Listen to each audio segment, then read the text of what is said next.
ഷെജീന ഗുരുവായൂർ എഴുതിയ കവിത മറുപുറം. ആലപിക്കുന്നത് ലൈസ ഉസ്മാൻ. കാഴ്ചകളിലെല്ലാം ഞാനൊരു പൂമ്പാറ്റയായിരുന്നു. കരുതി വെച്ചൊരു പുഞ്ചിരിയിൽ പൊള്ളവേഷങ്ങൾ നെയ്തവൾ.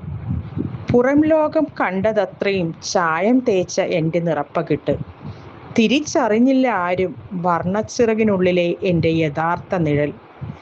പകലിൻ തിരക്കുകൾ മൗനമായി മായുമ്പോൾ, മുറിയുടെ അടഞ്ഞ ചുവരുകൾക്കുള്ളിൽ നിശബ്ദത കതകടയ്ക്കുമ്പോൾ, കണ്ണാടിക്ക് മുന്നിൽ എൻ സ്വത്വം തെളിയുന്നു.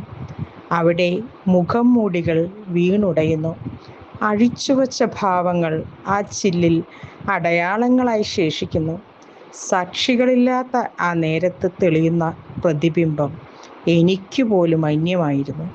തുടർച്ചയായി അഭിനയിച്ചു മടുത്ത തളർന്നൊരൻ മൗനചിത്രം. ആ പാതിയിൽ ഞാൻ എന്നോടൊപ്പം ഇരുന്നു. നിറച്ചാർത്തുകൾ ഉതിർന്നു വീണ് കരയാൻ പോലും മറന്ന എൻ നേർരൂപം എന്നെ നോക്കി ചിരിക്കുന്നു കണ്ണീരുകൊണ്ട്.